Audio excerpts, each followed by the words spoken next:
want to judge. The mirror showing sprouts in the fertilizer. The apples become. I'm my father's son. Sometimes I hold a grudge. The mirror showed the trunk from fertilizer. Look what the apples become. I'm my father's son. I'm at the age you quit. Said fuck it, ran off with that hideous bitch. Disappeared on New Year's, zipped it to the 6. I used to swear I'd be better, instead I cheated on many women. I pulled similar licks. I'm Danny's eldest kid. Grew up in an environment that's atypical, mixing religion and sin. Cherry-picked the scriptures and MacGyver new definitions. We manipulative, the truth we twist it to our own image. Light it up and lose ourselves in tunnel vision. Feel it in our soul like the word of God living within us. Only the devil been painting pictures, our memories in poor service. And every argument's more about validation than finding purpose. The jealousy was what finally murked us in the end. We differed when it came to battling demons in our head. Maybe I got lucky, my father put more work in than yours did. But you wanted me to concede some worse than competition. Like, whatever he did doesn't change how you lived. Whatever you did doesn't erase how I've slipped. The weight we carry doesn't excuse none of our shit. Now you're a corpse post-burning and it's too late to fix it. I see motion pictures through memory, but nothing more than glimpses. You hurt me so bad that it's stealing all of my conviction. You only wanted your children to be personal assistants. End of the day, you only loved a version of your son, an image. Sometimes I want to judge.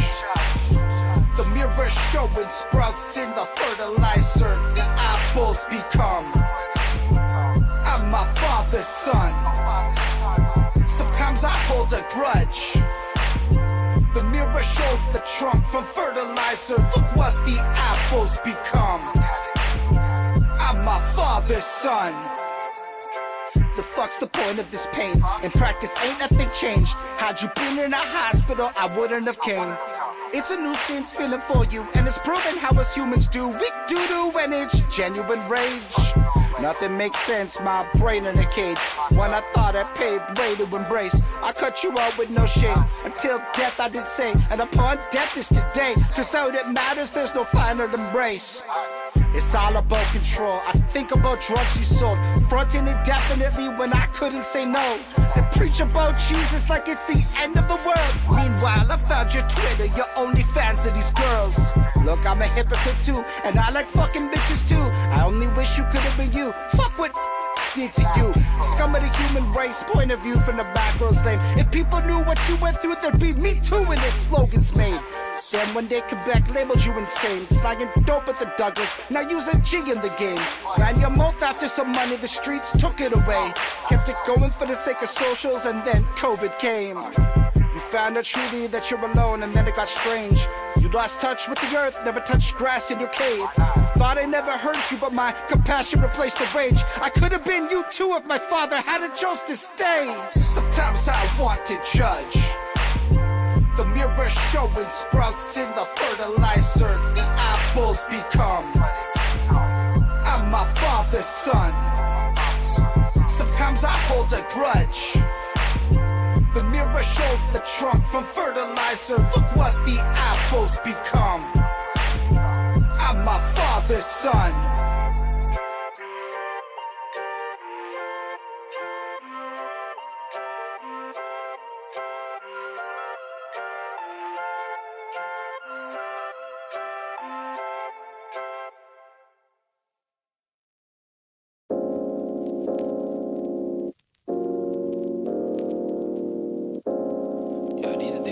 Reason to feel good. Let's get out there. It's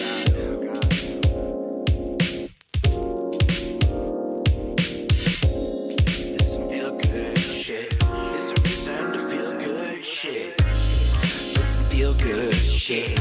It's a reason to feel good shit. We live our lives misunderstood shit. Don't need no reason to feel good shit. Oh, whoops. What's up, everyone, and welcome back to the Our Perspective stream. My name is Holden Stefan Roy. We have Liddy Bro Flacco over here with me. What up, dog?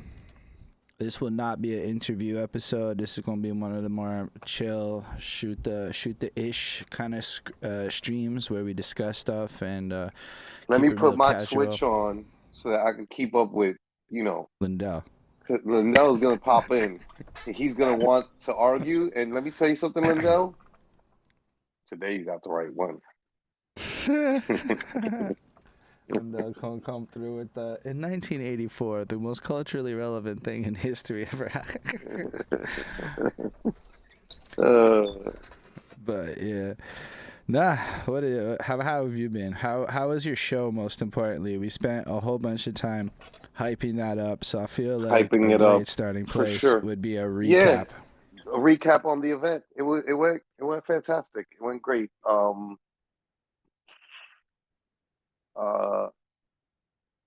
All the performers were good. Great. I'm sorry. Great. One person no call, no showed.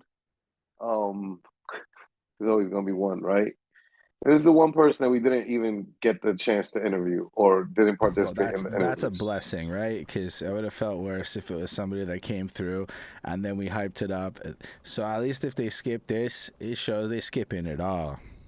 Yeah, they skipped it all. But no, everybody I mean, I can't if I'm being perfectly honest, I can't attest to how great everybody's performance was because I was in artist mode that day.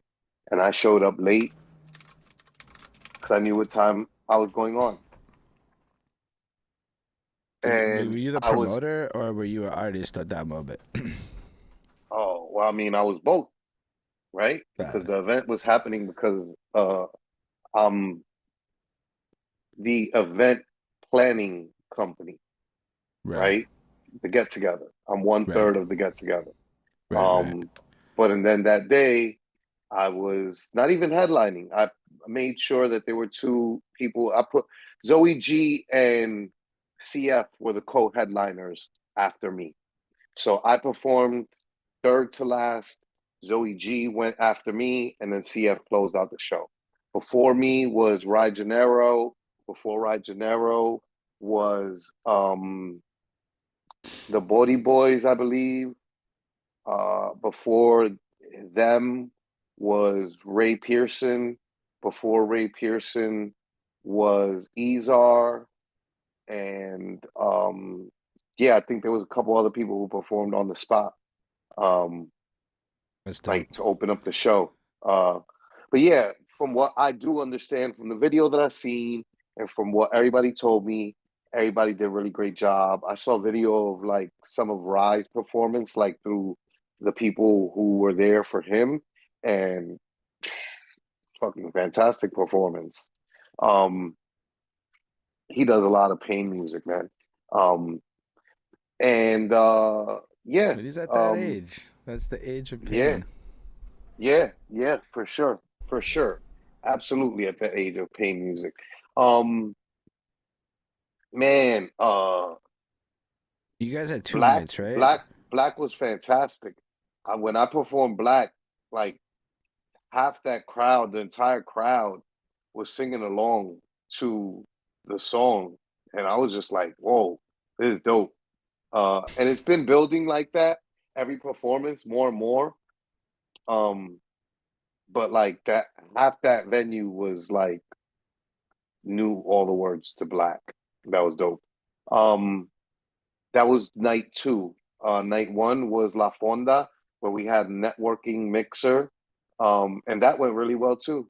Um, That was just like y'all who were just a performing networking plus whatever. mixer. No, Just no, no performances. Just people at a restaurant and bar, um, networking, getting to know each other, having drinks, having food. did a lot of those same people go to both nights? No, actually, some That's interesting. which I kind of figured as much. Uh, some of the people who showed up only showed up to that first night, and then the people who showed up to the second night only showed up to that night. They didn't show up the first night. Um, which I figured as much. I told my partners that I thought so. They were worried that we would have to like spreading the support across Right. 2 nights would Were they risk. both at the same venue? No, no, it's 2 different venues. One Yeah, was in Spanish absolutely. Harlem, and Right. then the other one was like downtown Manhattan, like near LES on the border of Right. downtown and LES. Um, Lindell came through on cue. We'll get to that, Lindell. We'll get to that. that's it. Yeah, though. Definitely good times. I knew it though, because there's people who are the there's a crowd that's gonna be like, yo, I'm down for an after work thing on Thursday, but my Friday is all packed up. And then there are people who are like, I can't make it out Thursday night and Friday night, but I'll come out Friday night and support you.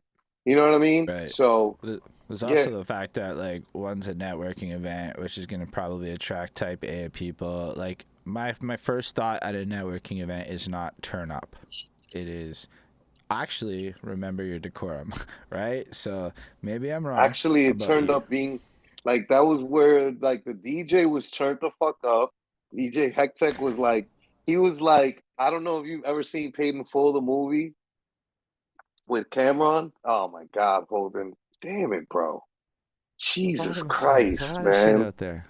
A lot of Nah, things. but that one's a super classic. That's like saying you never said you never watched Menace to Society? I've watched that. Okay, you Hold watched on. Menace to I have Society. not seen Paid in Full. I've seen a lot of Paid them. in There's a Paid couple in that went Full is through. like I've seen one of the CB4. I've classics. seen fucking Shatas. I've seen a whole bunch of shit.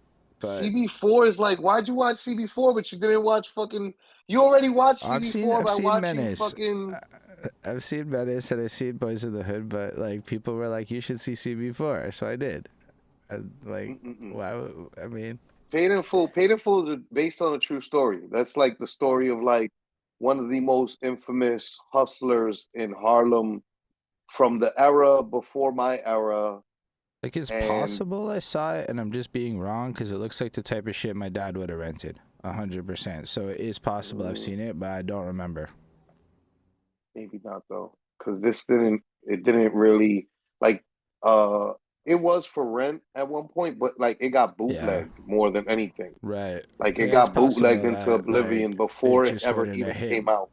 Yeah, if we're talking about some shit from 2002 that was bootleg, the likelihood of it hitting mainstream Montreal's ecosystem prior to But the then again, if you internet. watch Shadas, it's like that's from the same era. No, but Shadas All came out when I was working at a bootleg. video store. Like it came out Yeah, with a full theatrical like DVD release and shit. So like, we yeah, had no, copies of this Shadas. had a release. This had a soundtrack to it. It was a But Miramax also, movie. it came out when I was like 14, and Shatas came out when I was more like 18, which is a bit. Yeah, no, Shatas came out like, or at least one in the 2000s came out when I was at the video store. So it was between '05 and '08. Anyway, Paid in Full came out when I was in grade 8. Yeah, I'm So like, Shatas came out around the same. They did both these movies came out bootleg at maybe the I'm same wrong. Let time, I me. think. Oh, Let me you're see right. something. You're Let right. me I look it take up. it back. Shatas is 2002.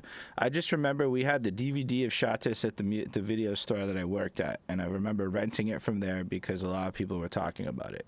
And it might be that the shit hit Canada at that point or some shit like that. Or 2002, Paid in Full 2002. Yeah, they came out yeah, the same fucking year, that movie.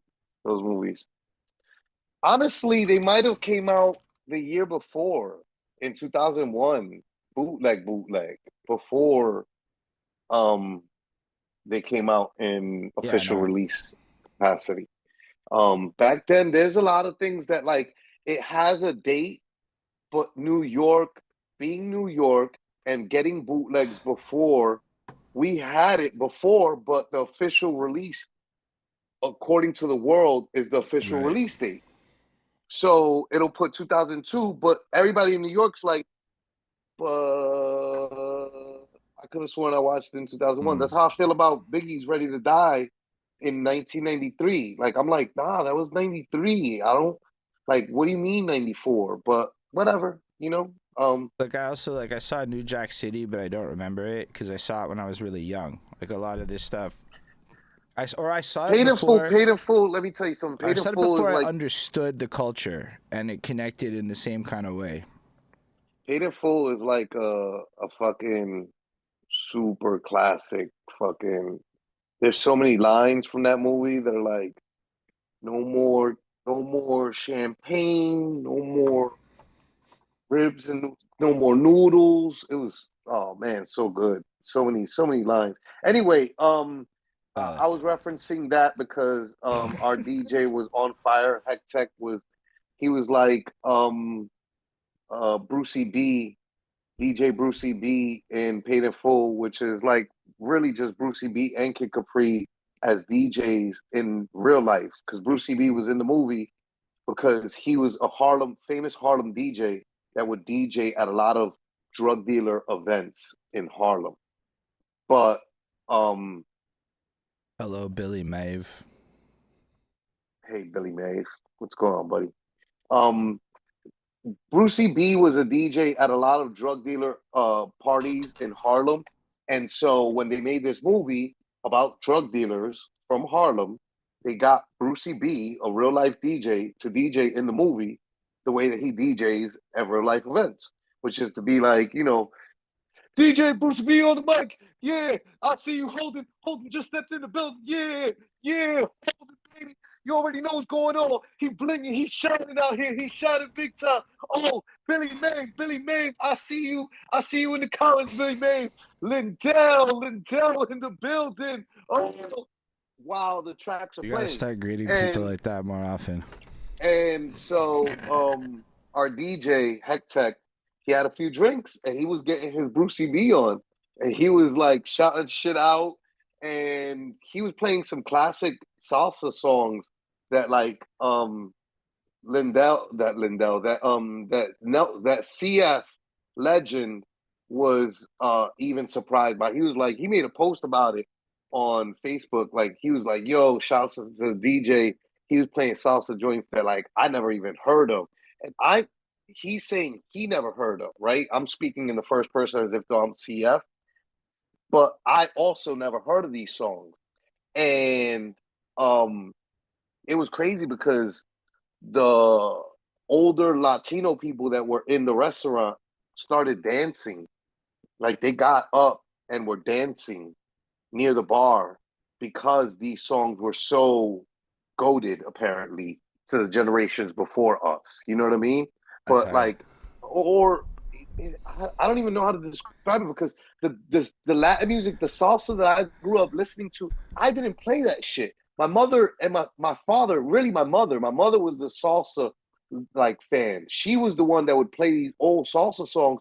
So all the salsa that I do know from back in the days is my mother's shit. So I guess maybe the generation after hers or before mine, I don't know how to put it. But I know that there were Latin people that were dancing in the restaurant. It was lit. It was really lit. It was a good time, That's man. dope. We had a good time. Uh, hey, Billy, I'm happy that you found a good stream to watch, man. Um, Yeah. let's reintroduce ourselves for Billy, huh? How about that? Holden is from Montreal. Montreal, I Quebec, don't know what you're doing Quebecois, there. Montreal, Quebecois. I'm doing the same thing you do when you tell people we don't not mean over here, and they haven't even said not mean once. You said that You shit can to Zoe introduce G, and Zoe yourself, G's Billy. like, Zoe G's like, I'm That's valid. fucking 23 years old. That didn't say That's not mean valid. once. And you're like Valid. over there generalizing her. And then now I Facts. generalize you with Montreal, Quebecois. And you're Be like, like what is that. that? Man, that's how life works. Absolutely introduce yourself, Billy. Yeah. That is Holden Stefan Roy. He is from Montreal, Quebecois, Canada. Good. You say your own shit. Good. Well, You you say your got it. shit, I'll say my shit. I'm from Montreal. You're from Montreal, Yeah. Quebec, Canada. Yeah. All of that. That's all valid. I You said it prefer good. I prefer I prefer Montreal, Quebecois, I don't know Canada. any. I don't know about that Canada. Canada thing. Canada sounds sweet. I was like, Canada sounds like some like Chris Farley comedy movie type thing where you're like goofing on Canada. It sounds like Super Troopers Part 4. You know what I mean, or Part 3? Because I don't think they did anything past Part 2. And I'm Liddy Bro Flacco from the Bronx, New York City. He is, by the way, he's Billy, a digital designer from the U.S. Totally not a gamer himself. Hey, we're not game. Well, Holden's kind of a gamer. I I haven't play. touched a I game in a play. long time. I play a fucking phone app game for the last 10 years, Marvel Contest of Champions. But it's on PC now. I specialize in creating custom graphics like Twitch overlays, banners, logos, and even 3D logo animations. Basically, all the cool stuff that can give your stream more polished, unique look. Oh, cool. Uh, Contact us on our personal social medias. I'm pretty sure that either Holden or me could use you for something. Whether if it's not for our podcast stream here on Twitch, Yeah. I know I Something. definitely can always use 3D logo animations. I love animated anything, and I love supporting people who support us. So Valid. yeah, hit me up at Liddy Bro Flacco on Instagram, 3 Y's, LITTYYY. Instagram, not Bro, Discord. Flacco. Oh, my, here's my I just Twitch. typed it for you. But Yeah. honestly, Those are better options than Discord. catching me on here, yeah. Discord is. Oh, you know what? I'm on Discord too, though. Holden, now, so my because of my phone app game, Marvel Contest of Champions, Get the they fuck gave out. we had been communicating online app, which is like the Asian version or the Eurasian version of WhatsApp, right? Like everybody in China and Bangkok, Thailand, and all these Asian and European countries, Turkey, they use Line, but they stopped using Line, and we got on Discord, and now I'm on Discord all the time. At least once a day, I'm on Discord. That's I look crazy at our talk. I look at our Discord now, and I'm like, oh, this is so sad. We haven't been in here at all in forever. Nobody's even talking.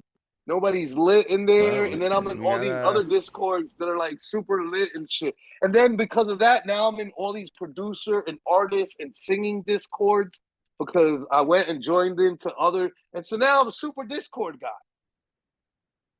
I Who don't even fucking know how would to have figured? feel about the fact. I So let me fucking understand. hated Discord so much. Fucking Marvel got you on Marvel Contest of Discord, Champions. and then Fucking that. Marvel Contest of Champions. It gets me to do all sorts of things that I All I'm never thought gonna I'd say do. is that's fucking wild. But if you're on Discord, maybe we could then rethink of what we can do to make our Discord lit because. I'm on Discord. I mean, I still haven't figured out how to get people from all the other Discords that I'm at. I guess I got to get cool on Discord the way I've gotten cool on other apps and get people like, hey, this guy's cool. So I like, tell you this, if though. we, My fucking profile picture with that fucking face, that ski mask on Discord is lit. Motherfuckers love it. I will say that if we have a reason for It's people the to come to our teardrop. Discord, then they're gonna come to the Discord. If we don't have a reason, then it's a little hard. We don't have a reason. We got to do more shit. We got to get more lit. Either way, Yeah. Billy, you sent it. I'll accept it as soon as I'm done with the show, and we'll chat in the background. Now let's go to Lindell because I feel like we've addressed we Billy ignored so much, Lindell. and Lindell we ignored All right. him. That's Flacco- disrespectful. Have respect Flacco, for your fucking guys. do Don't you mock think- his voice. Don't mock his voice. I'm Okay, mocking his voice. I don't know what it you're sounds reading like. in your voice. You're reading in your Yeah. voice. I just called your voice a mockery. Let me Yes. read. Let me read. I'm like, I've never heard Lindell's voice in my life. I don't even know what a Florida accent. I couldn't really identify it that You easily. said Flacco. You said Flacco. And I'm like, what is that? Why'd you pronounce my name like that? Flacco. Do you think that those baggy pants of the 90s that you mentioned could be a carryover of the 80s baggy parachute and carpenter pants? No, I do not think that. Okay? What are you talking about? What, Lindell, what? Why do you always come with these 80s, 90s, 2000s war? Bro, I'm living in 2025. I love it here. Let me tell you something. Every year, yes and no, right? Yes and no. Because if that's the case, then those pants that you're referencing from the 80s don't belong to the 80s. They belong to the fucking 1800s or the 1500s or the 1200s, where they were invented as haram pants. Um, when they were worn in the indigenous tribes that they were initially worn in, right? Like those parachute pants are uh imitation of like southwest or southeast Asian pants that were worn. They don't we don't the 80s don't get to claim that. If that's what we're doing, right? Where we're like, oh, anything baggy, you know what I mean? Has to come from the thing before it that was baggy. Because 90s baggy pants didn't have tapered ankle hole. You know what I mean? Like didn't have tapered at the bottom of the pants. They were baggy all the way through, and then they fucking fell underneath the back of your fucking uh sneakers, and then you'd end up with a hole in the back of the pant where you put four cuffs trying to keep your bagginess off the street. The point being, nah, it can't be, you know, can't be. What were they calling the baggy look in the 90s? Um, it was just baggy. Yeah, I never heard. I don't know. Wait, was that like a leading question, Lindell? Do you have like a term that you think or you used? Is that what's happening? Is it? Is that what's happening? I don't know. Sometimes I don't Lindell know. asks leading questions. He Sometimes he asks does. sincere questions, and it's hard to tell the difference. But apparently, it Hard to sounds like tell a the difference. computer voice, which fair enough. Um, yeah, I think that answered your question, Lindell. Um, on that note, I will say that I just got a bunch of my fucking Pret shirts in, and I'm real excited because Oh I'm yeah. moving forward with my fucking clothing shit. I have to tweak some of these designs, I think, but overall, I'm real glad. It's got like the fucking tag in it where you can like fucking see the company fucking name and shit. Yeah, It's yeah, not just that's for sure official. You gotta have the tag nowadays. and It's like 2025. yeah. It's like what? How did you And not then I get the got all the tag printed? designs, and it took so long. Working with young people is a bit of a frustrating experience of bad communication, where it's been like That an communication on experience. your part. I mean, I can assure you that I was communicating and then getting left on red and ghosted until they had updates for me, with nobody saying that we. Then finding out after the fact what happened, and I don't know how bad I assure you, I was adamantly communicating. It was a learning lesson, and now I've learned my You lesson. were over communicating, No, maybe a I little just bit of got over. nothing back. They just had no update for me. Basically, one man's went on vacation, the next man. Anyway, we all learned our lessons. We all learned our lessons. But You all I'm gonna learned your just, lesson. I'm gonna just say that I don't know how I could have played that one a little different. I found out after the fact. I was like, okay, guys, all right. But the value and the benefit of working with young people outweighs whatever me being old experiences are. Um, Oh, Lindell said, if you remember, they were calling them house pants. I mean, that's again, it's still the tapered ones. The tapered ones were the ones that were the house pants. It wasn't the full baggy look that Method Man, Wu Tang, Redman, all the '90s rappers came in with. You know what I mean? Those were like Kid and Play when they did House Party and like Queen Latifah and yeah, it was a Yeah, I was different. not picturing any of that. Like you're describing, I was picturing none of that when Lindell said baggy. I was picturing more like Jinko or something like that. Maybe not that excessive, but like No, Jinko jeans is the first thing I think Jinko of jeans is whenever.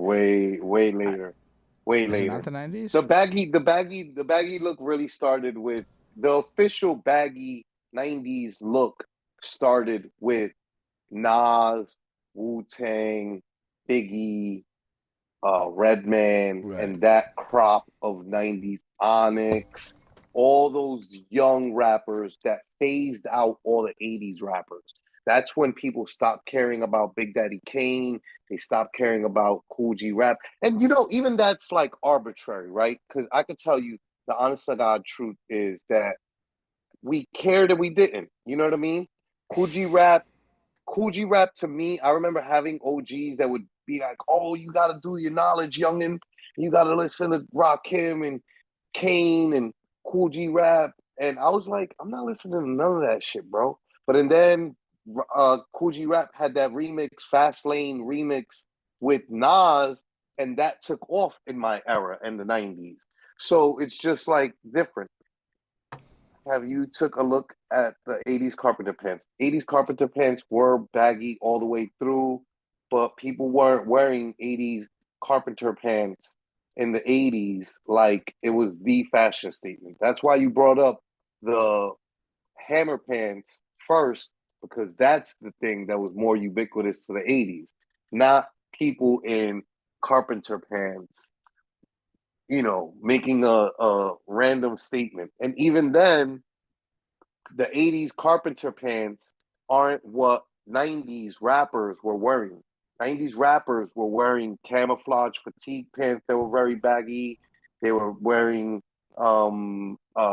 jeans, general jeans that were really baggy, which because of Carl Kanai, and Walker Wear, which were like the first, and even Cross Colors got left behind by the time people were wearing, and Jabode, Tommy Hilfiger, Carl Kanai was what people were wearing baggy. Agrees with you. Shit, this would be like a flex drop a bomb moment if we had the board set up. Yeah, nah. I mean, listen, at the same time, I went to FIT. That's Fashion Institute of Technology for all the people who don't know mean out there. You know what I mean? And when I was at Fashion Institute of Technology, I studied fashion art for fashion design. I studied fashion history. I studied fashion runway fashion design. And I could tell you from studying fashion history that fashion is really all cyclical. That was like the first thing that they taught us. You know, like my teacher, like part of the curriculum in that class was to study the eras, the 20s, the 30s, the 40s, the 50s, the 60s, the 70s, and to then do a design from those eras that would have been for the late 90s, early 2000s when I was at FIT. You know, like they were like design something from those eras that would go right now. And I could tell you that like there was wild things that were like, oh, this is already something that's happening again. This is already a thing that's happening again. From every era, from the 20s, the 30s, the 40s, the 50s, there was something from every one of those eras that was like, oh, this is happening right now in the 90s. Like, how convenient for my class and for my curriculum and work that I had to do. But I mean, the same thing. yeah, like fashion that's the is thing. cyclical. Is like it's not just fashion. It's technology cyclical. Everything. Everything is cyclical. Like the more you learn about Holden, the 18. do me a favor. Go to YouTube. Let's play a video. Let's play somebody else's song. Hold on. Are we gonna get flagged? Maybe. If Maybe. it's not Okay. famous. If it's I doubt famous. it. It's not. I doubt it. He's not famous like that. It's a mixtape song. Hold on. I mean, I'm he was sharing, famous like that once upon a time. His name Whatever, is let's True run the Life. risk. Worst case scenario, we lose this video to the YouTube. His name is True Life. TRULIFE. Life is like a cycle. I've heard of True Life.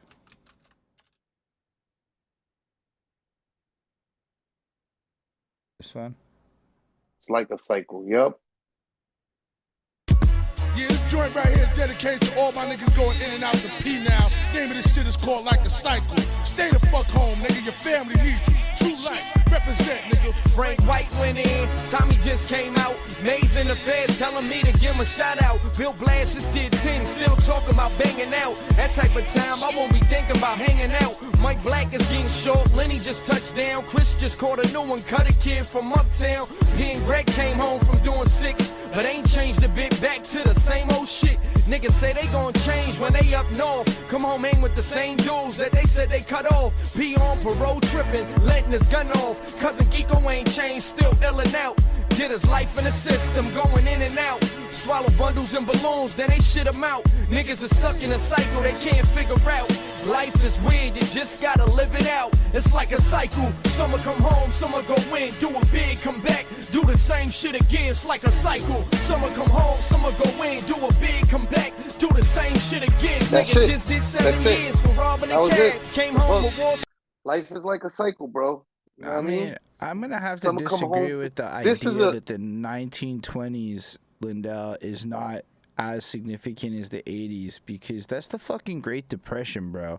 So much that happened in that decade. So much. Fucking So impacted. much. Bro, literally, it's like the sandwiched era of both prosperity and destruction that was between two major world wars, and the culture of the jazz and the fucking swing dancing. Bro, there's still swing dancing. So much- like so all much the shit. The amount of cocaine that got snorted.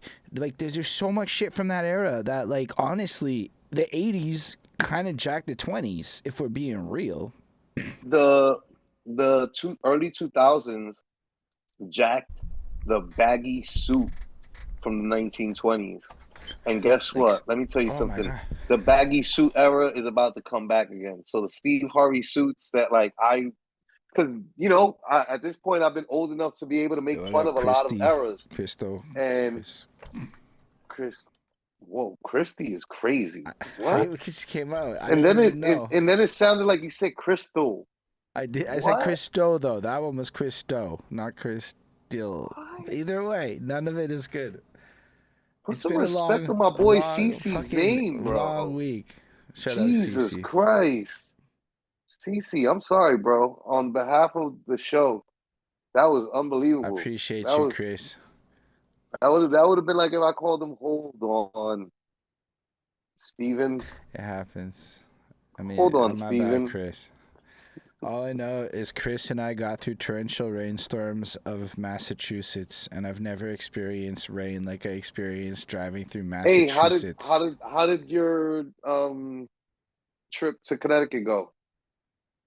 I've never experienced massive rain to that degree. I didn't know it could rain like that. Okay. Yeah, was it's some- the apparently- northeast coast has been raining kind of crazy.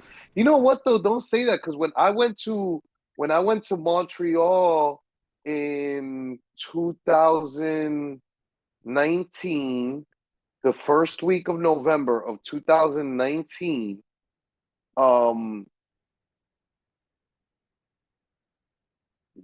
my flight was delayed because Listen. the wind was so crazy bad. And then when we got there, I saw busted out bus fucking glass on the floor in Montreal from the winds and the rain that you guys got hit with. So you guys I'm get not hit with saying that Were we got hit you with guys are rain, but I've Montreal never seen rain and Toronto. like I would put that. as the head of the Northeast coast. New York City is like the belly of the beast, and then Connecticut and Massachusetts are like the heart, and then Maine is like the throat, and then Toronto Like how, and like, Montreal are Vermont like just the head. gets skipped entirely. Vermont is in there with Maine, whatever. Yeah. Like, So what? like I'll say, so I looked into it, and apparently it's because of the valleys. Get a famous rapper, and maybe people will care about your state and your city. Okay, But get like, a famous rapper. so Vermont and all of that, it's valleys, right? We don't have valleys like that in Montreal. Montreal's very fucking flat, right? So yeah, we got heavy rain. That shit was turned up a notch compared to. I've never driven through rain like that. The amount of hydroplaning, I feared for my life. At points. Hydroplane? all, bro. It was crazy. It was like, like, and it would be like, there's no way That's to because you move don't on know this how to drive highway. in the rain like that. You gotta you gotta get your XP up when it comes to rain driving. Bro, we don't have rain like that. Like that. You gotta It's get your XP up. Holden, Bro, stop I'm giving me driving on a excuses fucking and give me fucking. Sentra. I'm I'm gonna not in work an on it. SUV. I'm not in an all-terrain vehicle. I'm in a car that is not built CC, for rain like that. I just want you to know I want his XP to go up for your life. It You know what I is. mean? It's But always going Holden up. is good with just like giving up and being like, I no never big said. deal. We What don't are we have rain talking like that. about? I don't care. I, I don't s- care about my I just rain said driving XP. I'm gaining the XP. I Because let me did the tell you shit. something. I just finished doing a job in Boston. Wasn't it that same weekend that I was in Boston? And uh let me tell you something. I had a young driver. This kid is like fucking 21, 22, and he drove from Boston to New York at like 2 in the morning to like 6 in the morning in torrential downpour rain. I didn't know how foul truck drivers get on the highway at that hour. They were foul. They were kicking up water, fucking twisting into lanes, not Right. giving a fuck. 18 wheelers. And Stressful shit, bro. this kid, let me tell you something. Fucking, I felt safe as a fucking, as a little baby chick's egg, But what kind of chicken's first vehicle is he egg. driving? He was driving a 15 passenger van, which is super unstable. A vehicle is a regular vehicle, any 2 door or 4 door is way more stable in the rain Valid. than I don't those know, but 15 passenger vans. Those 15 I passenger just vans, know and then that especially my when you're Sentra. the guys in the back, I felt real bad for because they feel every bump on the road. I just know like my car struggled on the mountains. I felt that shit. Like I'm not used to driving in this terrain. I'm not saying I don't get better. I'm saying I'm not. I've never done it before. This was You gotta get better, brand Holden. fucking new. You I gotta get mean, your XP up. You gotta get your we XP doing up, it. bro. It Like in sounds like you Montreal. need to be driving in Boston at least twice a year, I especially we'll during the find rainy more season. reasons to we'll find reasons to go back down. Oh, I mean, Bonnie want to go see Matter of Solo, fact, when you so guys when you guys come down UNCC in November, I'm gonna make sure y'all come down on a rainy week. You know what I'm love saying? it. Catch that rain Nah, on purpose. Chris, it's But not Chris. We the XP gain is gonna take time. the event itself went really well, or was Yeah, wedding was good. Reception was alright. It was an experience. damn, that's not the react. Let me tell you something. Anyway, My wedding, people were still talking about at the event, at the mixer event.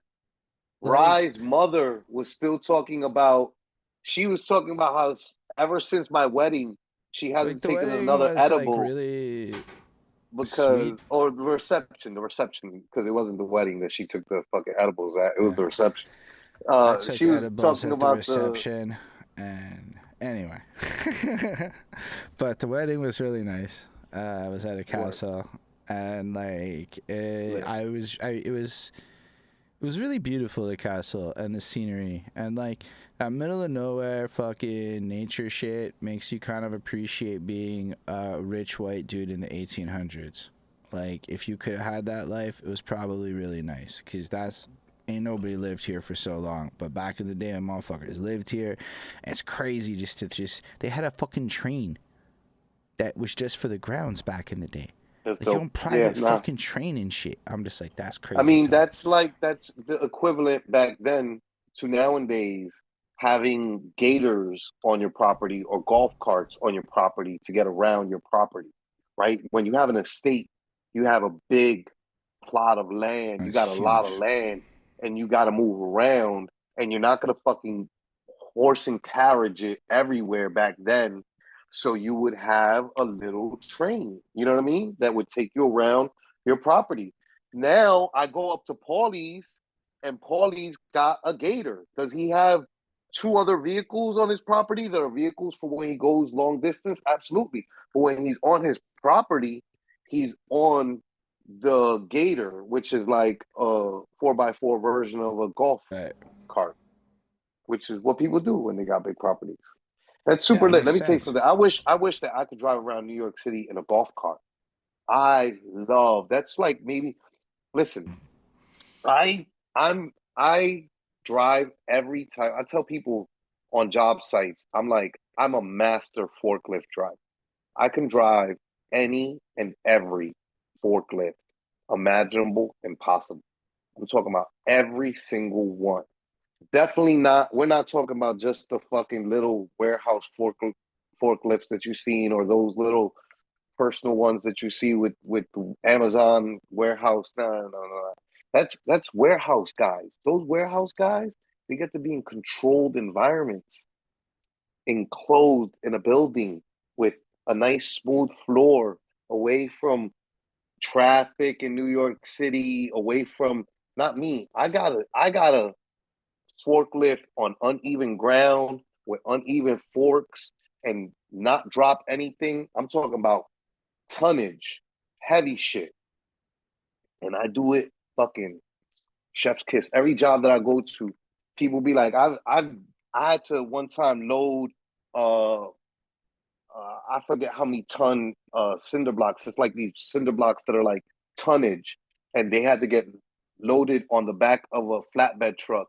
And the dude that was picking them up came up to me, and this is where I take compliments like this personally. Like I'm like, this is what better compliment can I get? When my guys compliment me, they're telling me because they've never seen nobody fork the way that I fork. But when this guy's telling me this guy is not my friend, and he sees 100 because he has to pick up this same heavy concrete blocks from all sorts of events, right? We did Afropunk. He was coming to pick them up from Afropunk, but I'm pretty sure he does them for all sorts of events, all sorts of shit. And he comes across a bunch of people putting shit on his truck. And he was like, my guy, nobody, with the exception of my brother in law and you are the two best forklift drivers I've ever seen in my life. And I was like, bro, bro. Yeah, You know what you I know mean? how you, So I'm a bro. forklift So driver. what I'm I'm a hearing is, rigger. I'm a high rigger, which means I go up high in the sky where there's nothing, and I'm just attached by my uh by my harness, and that's it, right? And I'm rigging high. I'm doing shit high up, shit that like if I fall, I'm dying, right? I get paid very well for all this work, by the way. You know what I mean? Don't feel bad for me, Argentina. Don't cry for me, Argentina. But let me tell you something. Both those jobs, even though they pay more, they could suck my dick. If I could drive a golf cart all fucking day around a job site, I fucking would because that is the yeah, joy of my life. I feel why like a don't you big become kid. a tour I feel guide? like I feel like a big kid in a big wheels car. You know what I mean? Like when you're a little kid, you got your big wheel, you fucking. Yo, I dead feel like ass. that There are as an places you adult could drive in the a golf golf cart. cart. You probably could not do But that in New York City, not New York City, not New York City. I want to but drive like around. you could I want to drive definitely around do the it in hood. Aruba as an example. I want to go from my neighborhood to the bar by Yankee Stadium in a golf cart and whip it, whoop, whoop, whoop. And then when I'm going home, everybody can drive drunk when you drive golf carts because you can't really hurt nothing in the golf cart. What are you going 15 miles an hour? Nobody cares. Like, hey, he took the fucking the general off. Oh, he's going a whopping 25 miles an hour. Nobody cares, bro. You fucking crash that shit. I'm hurting myself more than I'm hurting the vehicles that I crash into. You know what I'm saying? When you see people who live in those cul-de-sac communities, those gated communities, I've seen videos of like white women driving themselves home drunk from the passenger side of the golf cart and then falling out of it when they get to their driveway. Amazing. I wish that I could live that life, but I wish that that life was in the Bronx. So Yeah, all because that cool shit, but the in the problem lit with shit of that the is Bronx. that the Uber driver in me is like, bro, do you know how many times drunk people in red lights and they just are like, I'll burn the red light, and I'm like, you motherfucker, as we almost die together. The drunk people do more than just crash. They just make other people fucking do dumb shit trying to avoid them. But Oh my God. that's why You got to go to the calm communities to drive the golf cart and be drunk. That's what it is. Yeah, you yeah, can't go to facts, the places with the cars. And y'all got the youngins with the fast things, like the vroom vrooms Oh, and the everything. mopeds. The mopeds. The mopeds. Yeah, Yeah. you got The it's a scooters. bad Scooters and the mix, is all mopeds. I'm saying. Yeah, nah, I don't want no parts of those. I want my nice four wheels, you know what I mean? Those mopeds is bugging though. They be driving on the sidewalk at 30 miles an hour where people are being pedestrians because they're afraid to get on the road with the real vehicles and get fucking ran over. So instead, they choose to fucking endanger the lives of regular pedestrians, which is like not cool. Listen, man, this is crazy. How do we get here? Doesn't matter. But anyway, let's talk about the thing we're supposed to talk about. We're not even talking about the thing that we said that So we yeah, were going to talk about. so after so basically, I have watched. Nah, let's start this correctly. Let's start from the beginning, Holden. People don't know me. All right, run it. Right, we can start at the beginning. All right. So for those who are uninformed, there was a beef between Drake and Kendrick Lamar. And this beef has passed a year now. It's been over a year now. And there are some people who are still holding on to this beef. Listen, if you were the persons in the beef, you should hold on to the beef because that's the way that things go when you are in beef. Like if you get into a fight tomorrow, chances are you're gonna hate that person for the rest of your life. You know what I mean? Valid. And that's valid. Legit. Toronto has definitely taken on this beef in an identity kind of way. Have they? Is that what's been happening? So here's what's happening. Toronto hip hop has taken this on like to a point where I watch the debates in my social media and it's like they take it really personal, but then they also make it sound like it's Canada wide. That's where I'm like, hold your horses. It is a Toronto thing. It is not like Canada got dissed here. My country was not included in this beef. Nobody cares about. It was a lot. If we're being objective here, people just don't know that Canada's a lot of things. But that's the whole point, right? Is like the rest of America, like Americans, when they say shit like "fuck Toronto," they mean "fuck Canada." You know what I mean? Because to Americans, Toronto is the only. Yeah, but that's because you guys are looking at it like, no, nowhere they talk about the rest of us. But to Americans, we're like, that's the only place in Canada that matters, used right? To that Toronto. Shit. Like that's Toronto is the only. Everybody knows Montreal matters. Well, to Americans, that's the only city that has an NBA basketball team. That's the only city that has major rappers that came out of it and artists that they care about that came out of it. That's the place. You know what I mean? Toronto. And that's it. So we don't look at and listen, me saying we is not a literal we because I do care about you guys. I got friends in Vancouver. I got friends in British Columbia. I got friends in Quebec. We're probably both right. But the truth is that most Americans do look at, like when they're saying fuck Toronto, they're saying fuck Canada because Toronto's the only place that they know. But as like a Quebecer and shit, it's like extra. Anyway, you're right. I'll give you another simile. When Americans say fuck London, they mean the whole of the UK. They mean all of it, including Scotland and Ireland. They don't even know that Scotland and Ireland have their own Londons. You know what I mean? They don't care. They're just like, nah, London. That's the whole country is London. That's the way that, that's the way that people outside of New York City look at New York State. They look at New York State like, oh yeah, New York City. And it's like, no, New York City is a fucking speck at the bottom of the state. And that whole big thing that you see that makes up the state of New York, that is all like country. And it's nothing like New York City. But people look at that map and that picture of the state, and they're like, yeah, the whole thing is New York City. Where's the Statue of Liberty? It's near the top, right? And it's like, no, it's nowhere near there. It's a fucking little speck at the bottom. It's not even actually on the land that is the state. it's off to the side because it's all islands. No, I But hear you. everybody else doesn't know that. So you know what I mean? That's Right. kind of So, like New Yorkers. so, Look, let me give you well, another if we're example, talking, right? New but just to Yorkers bring it, just to think bring it when back. New Yorkers go to LA, they go to LA and then they call their friends in San Francisco and they're like, hey, you want to meet up? And their friends in San Francisco are like, yeah, where you at? You out here?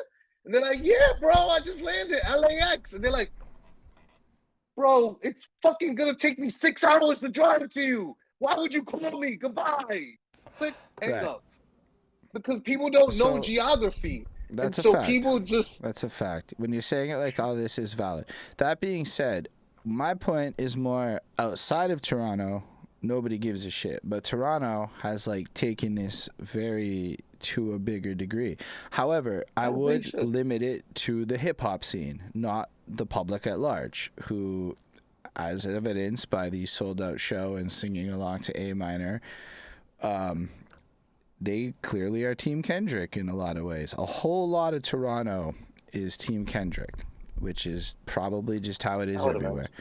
I Literally, mean, when we also though, hold I on, did hear literally when online that they we were were in giving away Hartford, those tickets for like they were like dirt cheap. The Kendrick maybe tickets that's at valid. one point. Like a lot of But people like said that they we bought were tickets in just because they were like $20. So why wouldn't they? So just to like add to your point, when we were in Hartford, it turned out we were on the other side of the tracks, and we didn't know that that was such a literal thing in some cities. And homie comes out, and the first thing he says is, "Y'all are some white people," and I was like, "Oh, say word." And then he went on to say how, "Oh, you're from Canada. I'm Team Drake, but that's a Kendrick house over there." And I'm like, "Wow." Right here in the middle of Hartford, we have a Drake house and a Kendrick house that have been beefing with each other. Right over. Wait, where at the wedding? No, this is in the Airbnb in the middle of the hood. Oh, okay. And Sure. where we were staying. And I'm just like, this guy comes out with like a whole scar on his face and et cetera, et Yo, cetera. Hartford, yo, bless their heart, man. Has tried. Connecticut is like Boston in the sense that like for years they just like they try to like we're gangster too, New York. We gangster too. And it's like, bro, you're not impressing us saying that shit. Like, it's not impressive. If you have to say there's this skit on Big Sean's uh Sky Paradise. I forgot what it was, the Paradise something album, right? And his father is talking on the skit, and his father's like talking himself up, like, I'm a really great guy, but I'm really humble. It's like, bro, you can't do that. Nobody who's actually humble calls themselves humble, right? This is what I've said for a long time now about like Connecticut when it comes to pizza. They're like, oh, we're the kings of pizza. So does New Jersey. But it's just people that are from there who have jobs at magazine companies or online media companies, and they write up these articles like, I'm from New Jersey, and New Jersey's got the best pizza. Oh my god! And For then they're whatever like, reason, Dave the Portnoy the likes the the, Connecticut pizza. the title. Who? Dave Who? Portnoy of Barstool Sports, who does the like one Oh bite my pizza god, reviews. bro! Come on, And I'm not nah, even gonna son. lie.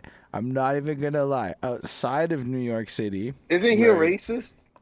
Is it? all of Hasn't that he might, been? Hasn't he been exposed by his own employees he for like?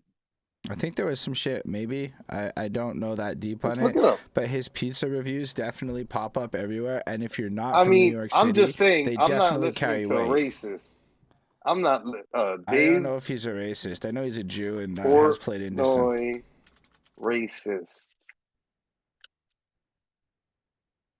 Let's see.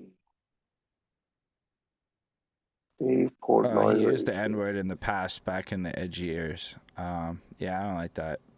I don't. Did I not don't. know I'm that. not gonna ever listen to a white But my guy point who is that goes around it's guys dropping n like bombs. him Like, that have boosted Connecticut's pizza scene because everybody watches him give them high grades, and then they all want to go eat it, and then they don't know nothing about nothing, and then they just eat it because they saw yeah, it on the nah, I'm not. internet. And Again, and this is right, and again, right. So listen, here's what I said about Connecticut. Like, same thing about Jersey. New York City never ran ads in magazines to give ourselves a title of best pizza. You they either run with a whole have it or you billboard? not. They I shared a picture of it. This is like if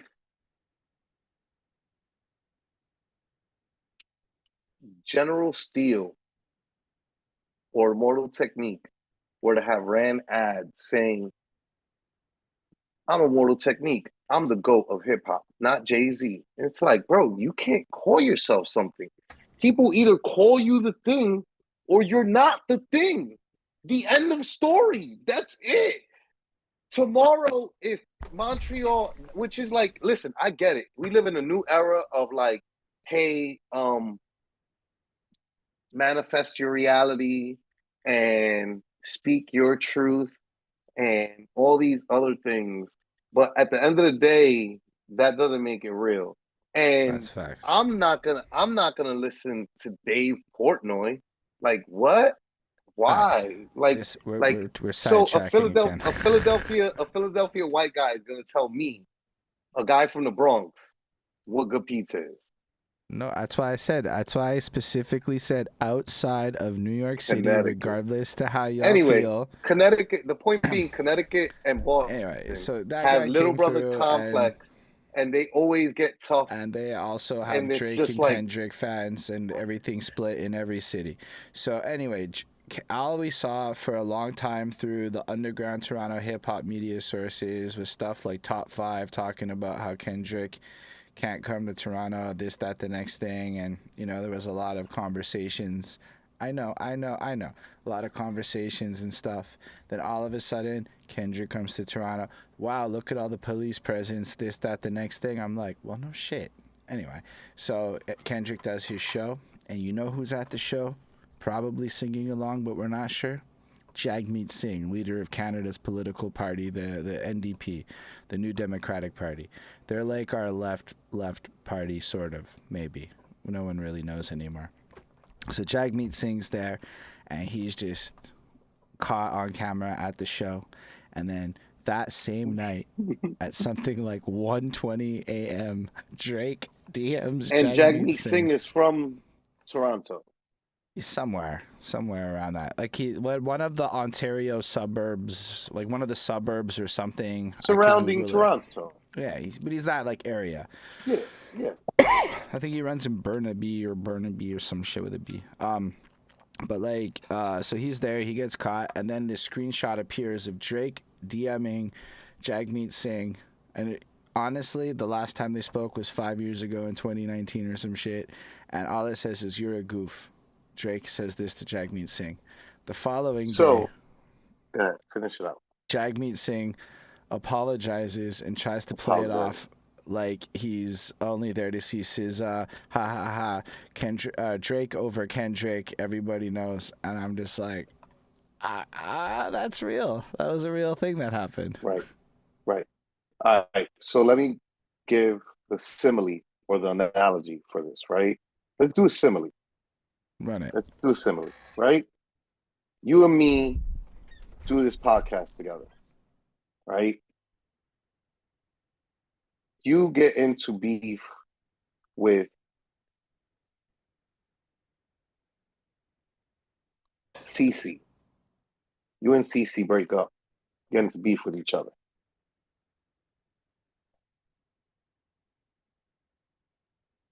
You blow up. You're on TV. You're in all sorts of places. I go to CC's. I go to Montreal, and I go to CC's show. I don't link up with you. I go to CC's show. It's a statement. Things are a statement. People don't understand. Back in the days, like, look, I saw you talking with Jay Smooth on his post about this, right? And a lot of people are like of the mindset of like, oh, Drake is a child. He's so immature. And it's like Jay-Z did this same shit all the time, which is like, oh, you want to be friends with my enemies? Cool. Let's see how far you're gonna get in life by not having me to co-sign you. You know what I mean? and then that ends up happening, right?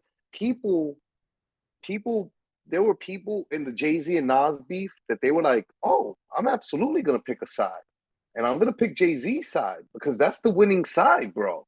He's a fucking CEO at Def Jam Records. So if I want to be good with Def Jam Records for the rest of my life, I'm going to be good with Jay-Z. I'm not going to be caught dead playing Nas records over and over and over again because then Jay-Z is going to be like, oh, this guy doesn't like me. Cool, fuck him. And that means fuck everything that Jay-Z is cool with and stands for. No Jay-Z, no Rockefeller Records, no Kanye West, no Rihanna, no Beyonce. It's a whole thing. It's a whole network. No Rock Nation, no this guy, no that guy, no DJ Clue, no and the list keeps going on and on. No Duce, no Ace of Spades, no. It's a whole. It turns into a whole thing. It's like, do you want to be against all of that, or do you want to be cool? And you're like, I probably want to fucking be cool with all that. And then all the people that chose a side. So now Angie Martinez picked a side, DJ Khaled picked a side. All these people pick a side, and now those people don't want to be seen with you if you're collaborating with the other side, because it becomes a everybody's picking sides thing, and everybody picked their side. And yes, I got my rings. The point being that I understand where, Drake is like, oh, you're a clown, bro. Say word. You know what I mean? Like, he's like, So big totally time get side that. picking over here. I respect all of that. I guess I just feel weird about Jagmeet Singh backtracking Apologizing? because you gotta Backtracking? Why? understand. He's a politician. That's what they're meant to do. But this That's guy's all trying that to be they the do. leader of my country, right? Not just a regular politician, not like a city mayor. The leader of my country, like the fucking president. I don't want the guy trying to be my president apologizing to fucking Drake after he made a choice. Stand on that shit. You chose to be at the Kendrick show. At the very least, don't do some weird, I was there to see SZA. Like the way he did it didn't sit right with me as the Wormy. guy Snaky. wanting to be Snaky. the leader of my country, regardless of his chances, because he's donezo. It's over for him. He has no real political future. What, to become like prime minister Bro, or something? yeah, he's failed like 3 times now, and it's just gotten worse and worse. It's just he's more like a figurehead, like a Bernie Sanders type, where he just says stuff and he gets headlines, and he's really popular with a certain type of leftist. But like, no, like he's a protest vote in the best case of scenarios, and like, Yeah. there's no leadership. He doesn't do anything. He switches sides like a snake. He'll back whatever, whenever. That's why, like, yeah, he's currently pro-Palestine, but if his fan base was pro-Israel, he would be pro-Israel, because I don't believe he has any real integrity with that. True liberal. So it's like, at the very least, people might not like the other candidates, but they kind of are slimy in a more transparent, where they stand kind of way, even if you don't like them. Yeah. And I just think Jagmeet likes to take his hair out and make the ladies swoon, and that's where he's at in his political career, because, like, this is the most relevancy he's going to get in international politics. I only came across time. him when he first came on the scene because of his I don't want to miss label. He's a chic. He's a chic. Yeah. He's a chic. I want to say it's a turban, but I'm not sure. It is. But yeah, that's why I got up like, on when he don't get me first hit wrong. the scene years When ago. he first came in, he came in hot. That was the and thing. then He came in it's hot been, because like, people 8 in years, Canada were whatever. like talking shit about his turban and like acting like he's a terrorist because he has a turban. And he's like, It's because no. he was affiliated to a terrorism group, actually. It's a little deeper than that. He was actually, or he has ties to some group that's considered extremist back, anyway, this, that, the next thing. I mean, So Christians are a part of an extremist I'm group. just You explaining know? Canadian politics a bit, Nah, I know. I'm whether or just not it's saying. You true know, or. Christians And you are know what? terrorists. I like in theory what Jagmeet Singh represents, but if we want that ideology to win, it requires a certain type of leader in this political climate of the current. We're on the precipice of literal world war. You don't want the guy that's going to apologize to the pop star, is my opinion. Yeah, for To sure. be I mean, honest with you, at the as same as time, the leader of your country, leader of the country. You know, like I don't think Trump would apologize, love him or hate him. I mean, look, him and fucking his little famous guy are beefing right now. So That is entertainment. That is like a public breakup with all the tea, and I'm not gonna it's lie, so funny because I didn't it's pay attention to pretty. that shit at all. I was so fucking caught up with the event and everything going on that like I really just did not have time to. I think it's a strategic move on both their ends to let Elon safely go back to what he's supposed to be doing, which is running his like little empire and not being in the government. And they're gonna move on. And weirdly, this is their way of doing it. And I'm pretty sure behind the scenes they're scripting the shit. Yeah, fuck Elon, man. He could suck a dick. The SpaceX is pretty cool. So shout out SpaceX and Starlink Fuck and SpaceX. all the space shit. Fuck I can't X. help it. Fuck I don't Elon like. Musk. Fuck I don't like Tesla. half of them, Fuck but yo, everything that Starlink is Elon fucking Musk stands cool. for. If I saw that post and I shared it the other day, like if you could if you could fight one wealthy person for their money, who would it be? I'm like Elon Musk, easy, bro. I'll beat that bitch. I will beat blood down that bitch's fucking leg, bro. Like what? I would let go. I would unleash so bad on Elon. I'd be like, oh, you punk bitch. Come here with your fucking inflated fucking gut chest. I completely get where you're I coming from. just hate them. I just hate him. I I can't just stand really, everything that he stands for is just it where like I used to not mind him so much and I used to be like, yeah, true, SpaceX, super cool thing. Now I'm very much so like, fuck this guy. I hope he honestly, I'm gets on fucking some. taken out. He's a fucking god awful father. He's a pretty god awful person. I wish he wasn't the Absolute guy god awful leading person. some of these fucking companies because the companies are really cool, but he is a fucking idiot. But not. I guess idiot's not the right word. He's a bad man. He's a beyond idiot. I was watching a thing about how he was raised and how like his father and like his grandfather, they're like long line of racists, long line of racists. Went from Germany to South Africa because fleeing persecution from the Nazi regime and wanting to go someplace where they could push those ideologies again and keep that ideology alive. And like South Africa was the place. And then they did what the fuck they did in South Africa, which was like Germany Part Two, all over again. You know what I mean? And then now look, they're trying to fucking infiltrate America, and then he's fucking in the That's presidential cabinet, fucking hailing Hitler on stage, pretending like that's not like what, not bro? cool with It's none of that. crazy. Not cool with none of that at all.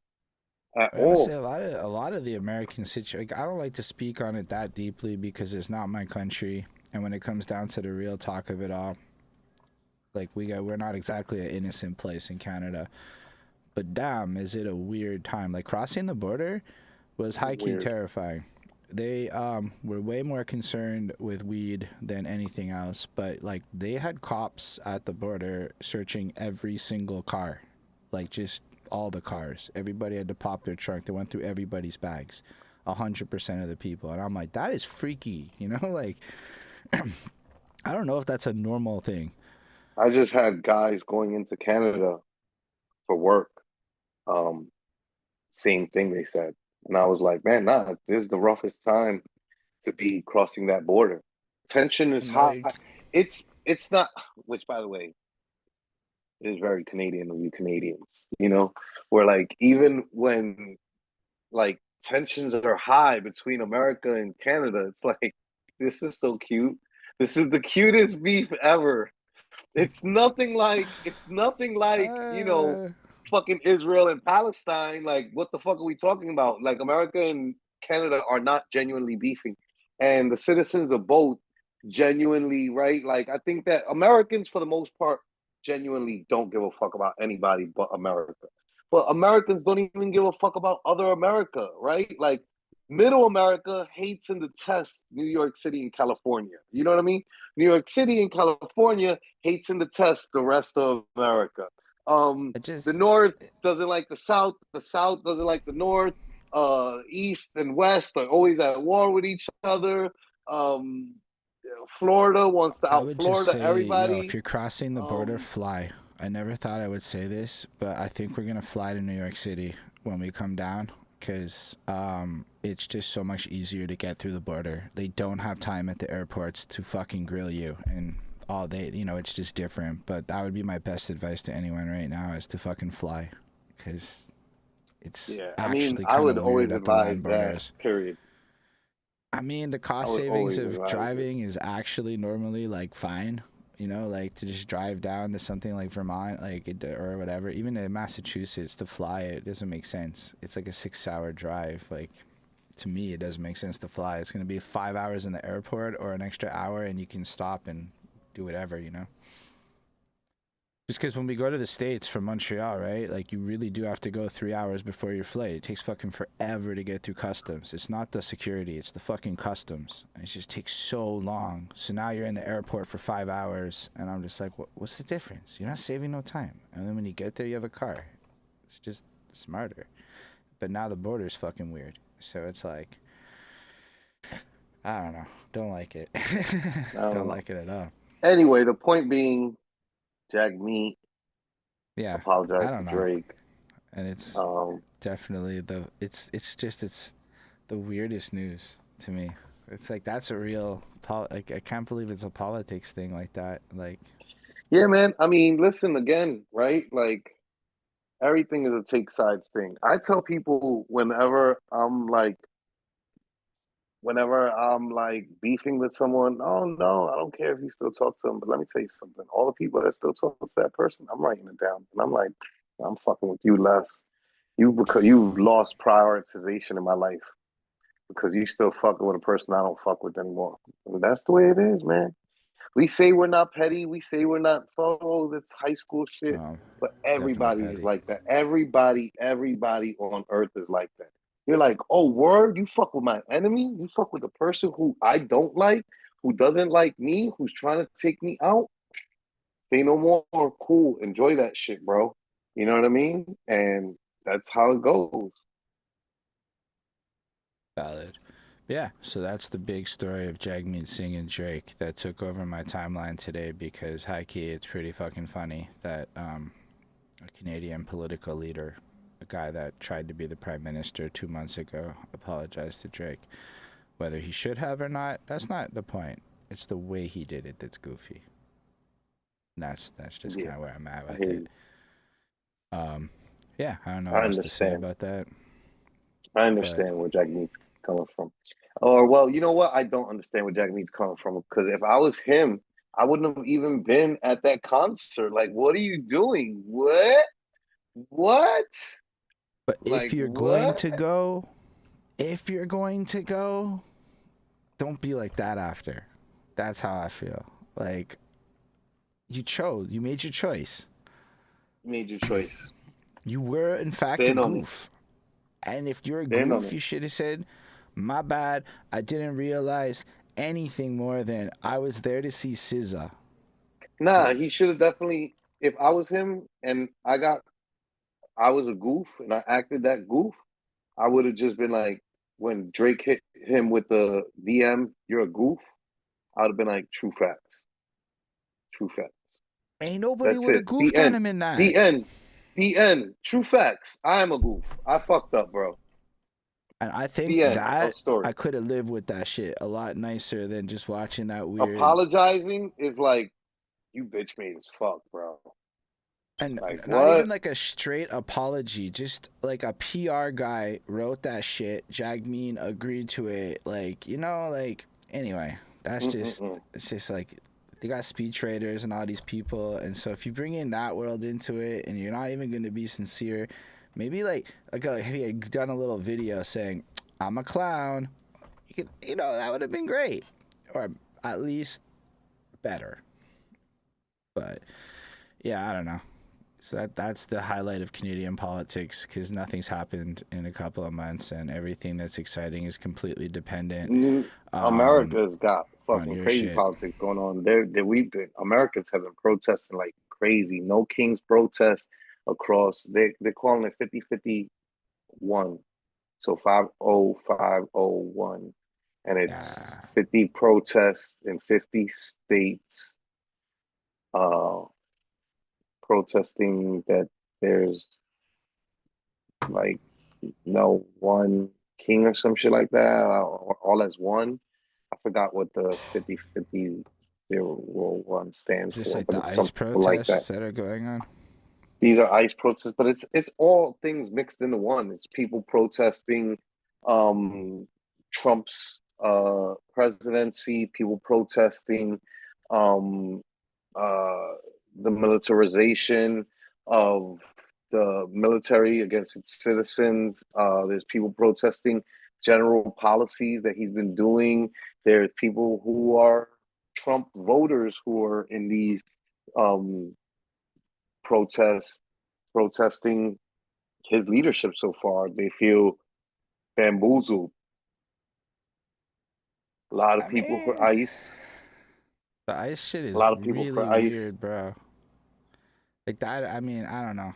Like that's where it's like, it's not my country. I don't have all the context, but it feels really, really weird. Hmm. How so? What do you mean? Like the way that ICE is pulling up, masked up, and just pulling all the peoples out of random workplaces. When Yeah. ironically, the stats indicate that Americans don't like doing physical labor outside, and that the only people, for the most part, willing to do a lot of these jobs, especially in places like California where it's fucking hot, are the illegal folk that like they kind of low key depend on to maintain the lifestyles. And so it's really weird because this whole ICE operation is kind of hitting a lot of people where it hurts, like home constructions and renovations and stuffs like that. So I don't know how it I plays mean, out, but it's really weird. it's so crazy, but like I'm not on Donald Trump's side at all. I was just gonna bring out a fact, which is like, if I'm not mistaken, Obama still deported more people than Trump has deported so far. I'm pretty sure Trump will end up eclipsing his numbers, Obama's numbers, but Obama's numbers were fucking exponential, like fucking drastic. I was reminded of it because I saw a video on my timeline that was like, "This is how a president should act." And it was like some young people protesting behind Obama at a campaign, and not at a campaign, but like somewhere where he was giving a speech, and he handled it well. But the truth is that he had been deporting so many people at that time that it was like, no wonder you're Like getting young people protesting your I don't think like even the interests. idea of deportation inherently, like, again, it's complicated. I get where there's a need for some of it depending on how your immigration process is supposed to work, and if people are bypassing that, fine. Again, it's like, I don't know that, like, that the nuances of it all, but I could see where as a political issue it makes sense to deport people. But the part where it looks like it's masked up Goonies pulling up on random nice people for no reason, I mean, and there's most no due immigrants are nice process. people. you But like, know? I hear you, but the way, like, they're then deporting people with no due process, sending them to like effectively prisons and other places just to avoid rights, which is how it's being documented, which is, I guess, I mean, eerily similar to what other countries have done in the past with groups of people they were emigrating out their country. Like, none of the concentration camps from Germany were in Germany. right? So it's like, I'm not trying to go too far with that, but like when you see it from an outside perspective, it's like really weird to see the way it's manifesting, because it's like if it was all happening in America, then it's similar to what's been done, but it's not. It's like you could get, maybe not you, but like somebody you know could get grabbed and just sent, and shit, Absolutely. sometimes it could be an American citizen if they just were feeling racist that day. Nah, nah, because at the end of the day, if that was the case, then they would be deporting Black Americans in droves. I mean, Bad. listen, um, Or at least this is how it I feels from the agree. outside. I agree that it's fucked up. I also there's also all sorts of internal issues that are happening amongst all the races. Like a lot of Latinos are upset that Black Americans aren't standing up on behalf of them at this moment. And I'm with Black Americans, bro. Latinos don't ever stand up for Black Americans. So like fuck you, bro. Stand up for yourself. You had an opportunity all these years to stand up for Black Americans when George Floyd is getting murdered, when this one's getting murdered, that one's getting murdered, and Latinos don't do shit. And then Yeah. now Latinos have an issue and they're like, where are the Black people? Why aren't you standing with us? It's like, the There's fuck, actually bro? a similar parallel between the indigenous communities and the Palestinian communities in Montreal right now, or across Canada, because the indigenous All communities are like, yo, what you're mad, like, where were you when we were out here all this time? black Americans speaking for Black Americans, speaking for FBA, which they would be like, "You're a tether. You can't speak for us." I'd be like, "Nah, it's cool. You go ahead and talk to me however you want to at this point." Because I'll tell you this much. Let me tell you something. I thought about this a lot recently. Like I've spent a lot of time arguing with FBA people, mostly because I see the value in Black unity of the African diaspora across the entire earth. But the truth is also, um, nah, fuck that. And I'm not mad at Black Americans for being like, and I still get, I'm, I'm at the cookout. I'm good. I'm good money. So I'm not gonna put my head on the line for Latinos. Like, fuck them. Fuck out of here, bro. I don't like Latinos. You know what I mean? Like, I mean, listen, I love my people who know who they actually are when they know that they are Black. But when they are like confused about who they are, and it's that stuff that I was talking about on Excuse Me TV, where they like idolize Spaniard Eurocentric ideologies and like Spaniard bloodline that doesn't give a fuck about them. I'm like, bro, get the fuck away from me with your weirdo shit, man. I hate that shit. That shit just annoys me. And yeah, I've never been eye to eye with Latinos as a whole. I've always been with Black people. So now I'm just like, yo, you know what? They're right. And Black people feel this way with everybody. Because Asians and Palestinians, Middle Eastern people are all kind of asking at the same time, like, where are the Black people to come and stand with us? And Black Americans are like, we're chilling at home. We told you guys to come out and vote during the Trump Biden election. We told y'all to vote for Biden, you didn't. Or we told you to vote for Kamala, and you didn't. And to which I'm like, Kamala is a tether. Black Americans really, the FBA didn't really want her. FBA voted for Trump. But like the truth is that most Black women voted for Kamala, and they expected all these other minority groups to stand up with them, and then they didn't. So now that these other minority groups are going through issues, it's like, I don't feel bad for you, and I'm not gonna fucking go do anything for you. We told you what to do, you didn't do it. Now, Yeah, so fucking I know eat that there might eat be your humble pie people, on your own. just in case this gets randomly be the moment that we go fucking viral, just in case. For all you out there that hear this opinion and are like, that's outrageous and crazy because you're from some place where that doesn't make sense to you, the reality is that it's kind of what is playing out, is this weird infighting between various groups where Yeah. on paper it's easy to talk about solidarity, but just pragmatically, let's just kind of take a little hypothetical tangent. You are the person in charge of a news outlet, and you get to control the focus of media attention. And it's 2025, and there is a conflict in Qatar, not Qatar, sorry, or somewhere down there, Yemen. There's a conflict in Yemen. There's a conflict in Palestine. There's conflicts in several parts of Africa that literally nobody ever gives a fuck about. There's conflicts in South America right now. Because if you're being objective here, okay, like there's literally, and we're talking violent shits, dictators, all this shit, all over the fucking world, civil war shits, genocide shits, multiple places. Real quick, let me interject. To be clear, a majority of all these governments and countries um, at war with themselves and their citizens is all happening thanks to the United States of America that loves to go into these countries and destabilize governments with the CIA, through the CIA and private operations.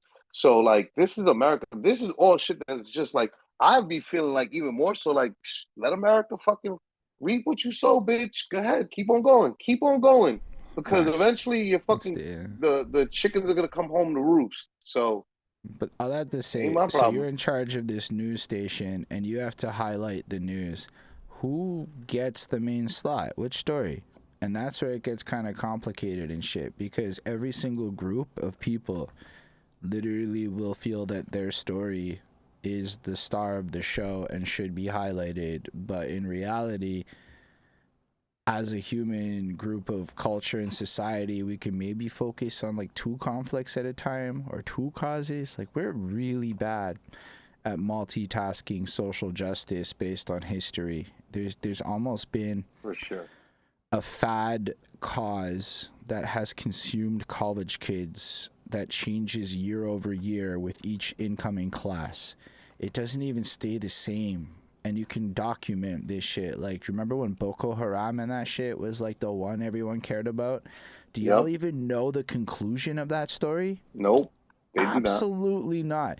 Did y'all know that the Rwandan genocide proceeded to spill into a 25-year conflict that still hasn't settled? They don't care. No, you don't. You just watched Hotel Rwanda and just called it a day.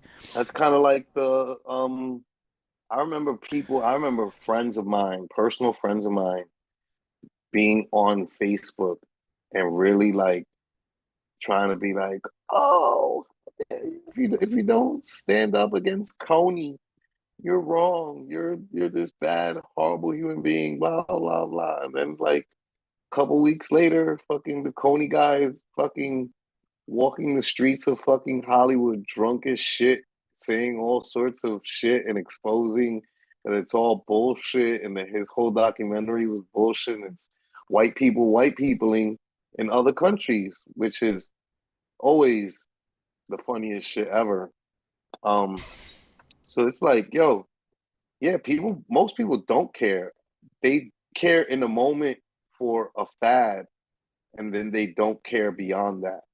And that's where like my like level of like caring just goes down honestly, and down and down more and more. All it's gonna take is for a brand new situation to escalate somewhere else, and regardless of what happens next in Palestine, and honestly, look at the fucking Iranian bombardment of Israel and shit. Like shit's escalating in different ways. So I'm not saying people should stop protesting for Palestine. I think what's happening there is fucking atrocious. I follow this kid actually that does this Instagram channel, and he's just showing what it's like to be like an 11-year-old kid in the middle of Palestine. And I'm just like, this fucking like, it really hits your heart. You know what I mean? Like and I feel like you should expose yourself to that style of content so that you can kind of remain a little grounded in the situation.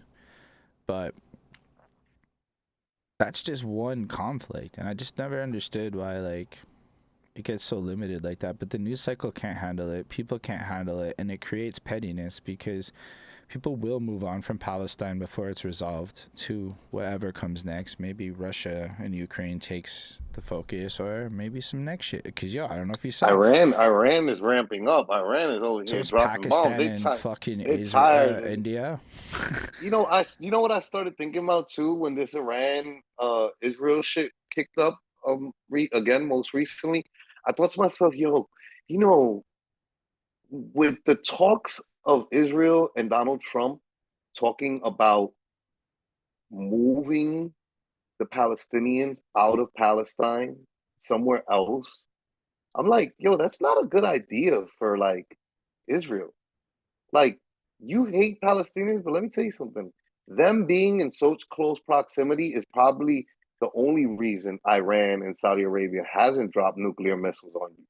So it's like you're better off with those allies of those other countries being that close to you, or else nuclear uh, uh, options become much I mean, more the it definitely option for those becomes much places. more. But if we're talking like actual geography, any bombs get dropped, fuck up Lebanon and Jordan, and like, there's no way to do it Yeah, without really fucking up everybody. absolutely, absolutely, Everybody. for And I sure, for think like sure. a third of the actual Israeli population is Arab and non like Israeli. They're like Muslim practicing, like, because when you Yeah, really get into the pro-Israel side of life, they really pull out these stats fucking fast to try to make Israel look like a more well accepting place. Where I don't know, I went to Israel in that's like being 2014. like, oh, Black Americans love America, and it's just like, Right. I mean, the options are limited here, and if all that you're saying is like because we haven't left America, we love America, it's like Look, historically not exactly the best place to us, you know? So like what? yeah, so I mean, I don't know. I've been to Israel, and Also the only honestly, place though that they we've were known pretty. is America. So The people of Israel tend to be kind of not what is represented by any of the medias, because they're look, imagine, like, we don't have like real drafts here in either of our countries, right? But like, imagine you had to be in the army, and that was like a real thing. Like, you just had to serve from 18 to 21, everybody. So the army's a I bunch of mean, fucking most kids. countries do that type of shit, you know? They do that shit in China, they do that shit. I think Japan is like that too. Where like you have to serve in the military if you're Japanese. Um, Right. so like Israel, like a lot of people think that that's like a abnormal thing for Israel, and it's really like that's actually the norm. It's just Well, I know like America South Korea stopped gives you doing like, that. you have to do it until you're in your 30s. Like, you have up until 30, but it's just that all the people who do it at Israel do it at 18. They're all kids, right? All the people Yeah. in this army that everyone's hating, and it's I mean, I was gonna say that because I was just watching a war movie called Warfare by A24, and oh my God, probably one of the best war movies I've seen in recent years. Like it hit the way you ever seen Saving Private Ryan? yeah, yeah, You know how like that beginning scene of that movie is very like that. jarring because you see all the like real murdering that happened and people getting their brains blown out and fucking legs and bodies and all this shit and they got scenes in this warfare movie that was like that, like modern version of that. They're in occupied Middle Eastern country or whatever, and they got rained down upon, which they deserve. You shouldn't be there. But those are all kids, you know? And that's what I was telling my wife when I was watching. I was like, well, what makes this movie so good is that one, they depict like the violence really well. Two, you can see that this is all the blind leading the blind because you're all fucking young men who have zero life experience and zero war experience. But here you are at war giving another set of soldiers advice. At one point, this dude is like legs fucking squished, fucking depleted, and some other dude from some other troop comes in like, "All right, man, come on, get up," and slaps him on the leg that he's got all this pain. And it's just like, yo, bro, the obliviousness of like young people. But I said that to say in America, a majority of the people that are out there on the front line serving and the people that they send the cannon fodder historically has always been young Americans that sign up for military looking to get out of their small town life where they have zero options and or very limited options, and they join the military and it'll be at the wrong time, and then they end up at war out fucking Middle East somewhere, and you're fighting a war against people that like, yo, bro, you're invading people's homes. You're like they literally were walking into people's homes and like waking people up in the middle of their sleep. Like imagine that shit, bro.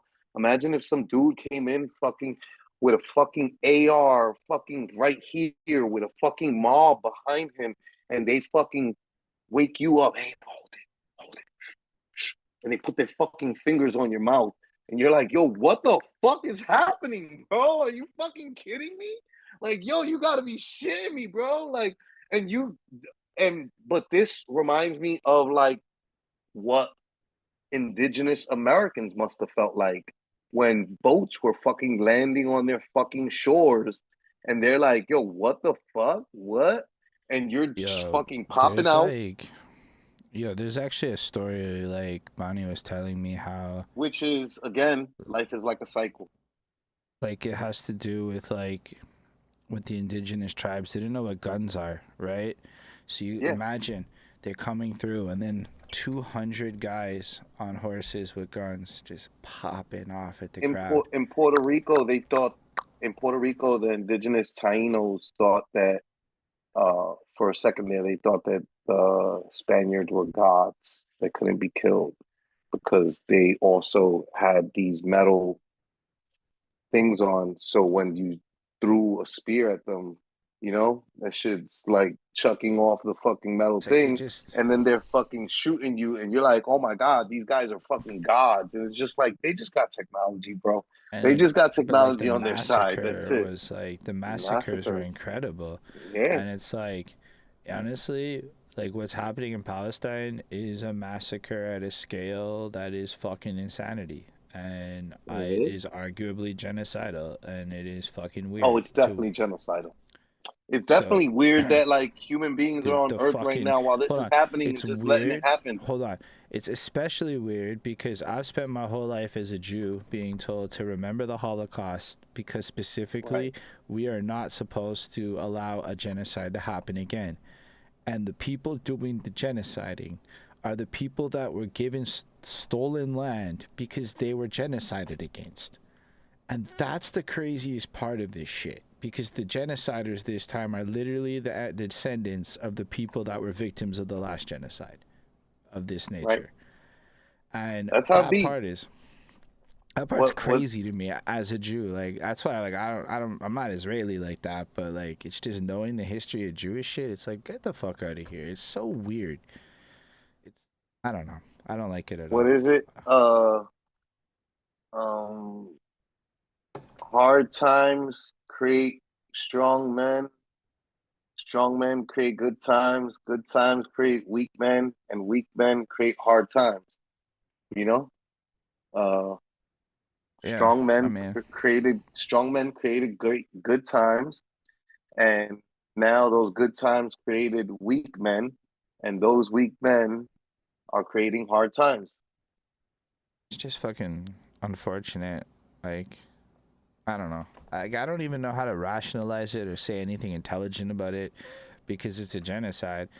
I mean, you can always run the fact that Hamas is fucking awful, but really, it's because Netanyahu doesn't want to risk Israeli soldiers' lives, right? Because they could go in with ground soldiers and do the fucking shit that everyone played in Rainbow Six and all these other games and movies and shit where all that CIA spy shit. And yeah, some soldiers would die. But you know what wouldn't happen? Fucking genocide. They would kill Hamas and they would move the fuck on. Because you're going to tell me that the Israeli Special Forces, which allegedly have technology that rivals the CIA, cannot fucking kill specific humans that they're targeting without bombing the shit out of everything?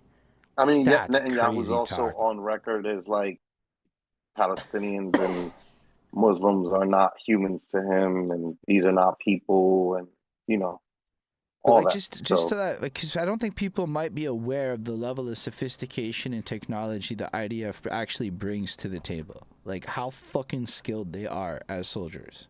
Like they're the best defensive military in the world, is my understanding. Meaning these guys could do it.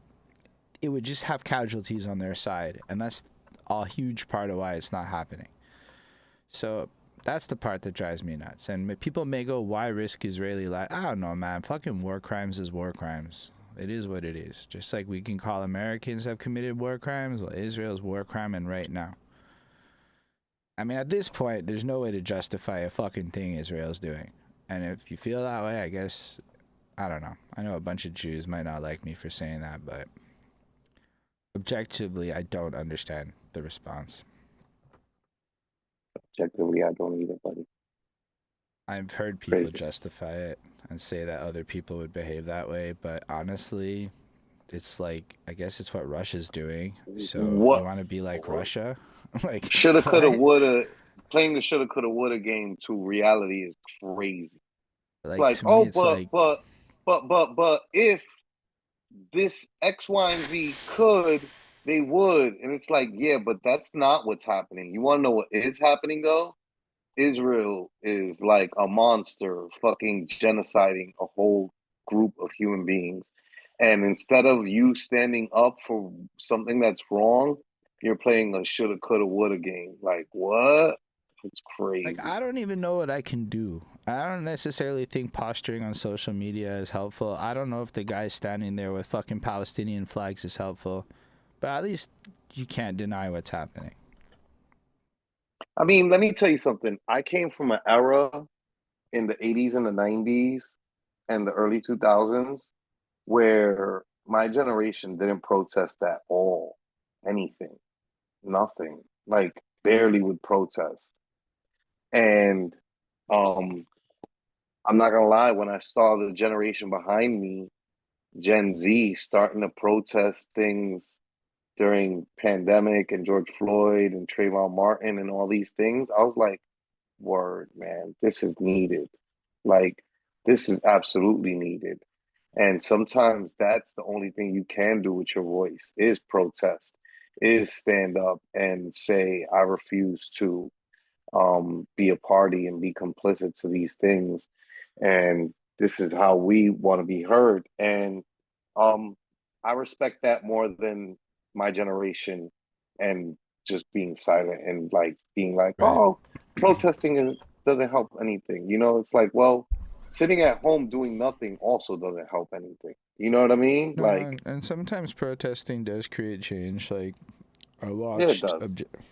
I watched it happen in Montreal back when we did our student protests and we stopped the government from raising the price of tuition. And to this day, the government has not raised the price of tuition. Evidently, they know that the students will riot, and even if they should, it doesn't matter.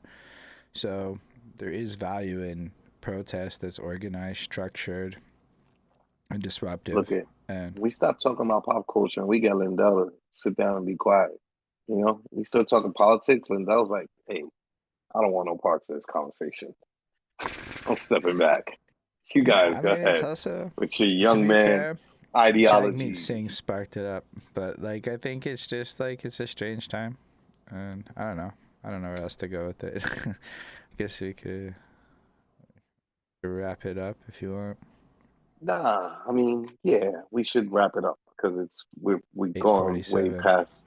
I know you wanted a Yeah, quick one, but we just turned it one of into the a full quick ones. sized We one. turned it into a full No, size it's a great episode. chat. A super great Nah, chat. I'm like, this it's a feels good like a great place conversation. to end it. It's a good conversation. Uh, I think you and me can converse about just about anything for hours on end. Facts. Definitely wild different perspectives Well, to the different show. perspectives. Yeah, We no, should but we should get we should get CF back on ASAP for real. oh yeah, absolutely. And look into more interviews. I don't know who you can find on your Oh, side. there's definitely for sure, right? I want to interview my partner, Destiny Manifest, who's an artist as well. Uh, hey, Lindell, he's a good listener. Facts.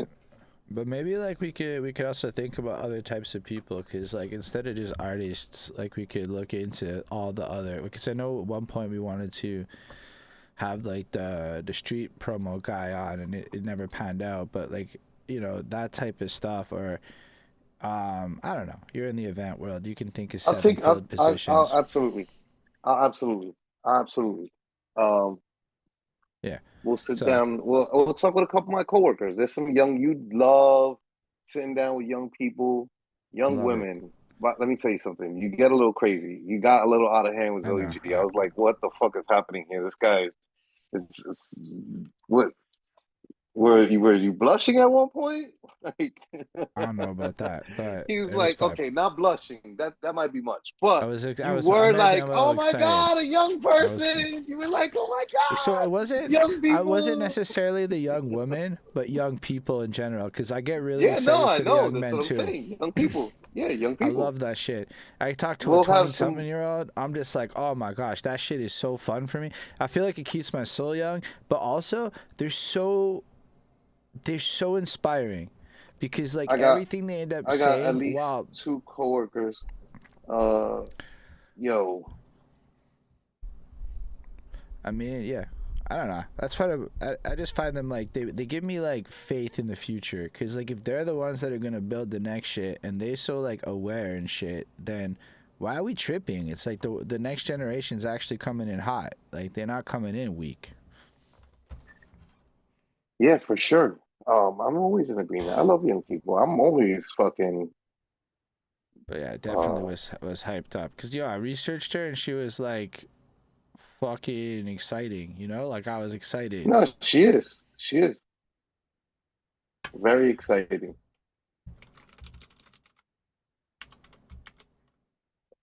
Wow, Paulie Um, Hustle's. When I looked this up, Perspective Podcast, Paulie Hustle's reels came up. hmm, Miss B shout out probably live. have. But yeah, so yeah, we'll be back again next week, everyone. Thanks for coming through. We appreciate you all being here. We'll have more interviews, more conversations, more Yeah, stuff. we've interviewed a lot of people, bro. We have. It's fucking lit. I think we're like It 70 is lit. something, maybe 80. I don't know. It's a high number, but it's a cool high number. But yeah, appreciate everyone here. We're gonna keep it coming, and as time goes on, up everything. Like we're really excited to plan out this in-person New York City trip at the end of the year, and building with y'all. We'll even get back on our Discord game and do what we're supposed to do, so that when the next 3D designer pops in our chat trying to hustle some services, we can direct them to the right channel and not be so off. Because that's the Twitch game, right? Twitch, the Discord. That's how it goes. On that note, we're gonna raid out and appreciate y'all for coming through. We'll be back next Monday at 7 p.m. Eastern Standard Time, and appreciate you all being here. Thanks again, and live long and prosper, everyone.